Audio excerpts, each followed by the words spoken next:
এবার তুই কি করবি বলি? এবার তো নামবো না। সব সময় তো খাঁচার ভিতরে আটকিয়ে রাখিস, কখনো বের হতে দিস না। মাসি, এবার শুধু খাঁচা থেকে বের হতে দিস। আজকে কি করবি? আজকে তো একদম তোর পাখায় উঠে বসে আছি। তুই তো আমাদের নাগাল পাবি না। এবার তুই কি করবি কুটনি বুড়ি? এবার তো আর আমাদের নাগাল পাবি না। খাঁচার ভিতর আটকাইয়া রাইখা রাইখা হাত পা সব একবারও অবশ কইরা ফেলছ বুড়ি। আজকে তোর শেষ। তুই তো আজকে শেষ হয়ে যাবে। আজকে তোর কিছুতেই ধরা দেব না। তুই আজকে চরম শিক্ষা পাবি। এইখানে বসে থাকবো, তোর পাখা থেকে কিছুতেই নামবো না বলি।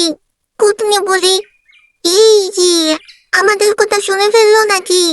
আই আমরাও বুড়ির নামে একটু কুটনামি করি।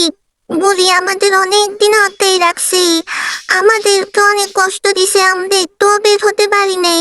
কুটনি বিটিরে আমরাও একটু শাস্তি দিতে হবে। ওদের মতো আমরাও খাসায় থেকে বের হতে পারছি, এখন পাখায় উঠে বসে থাকবো।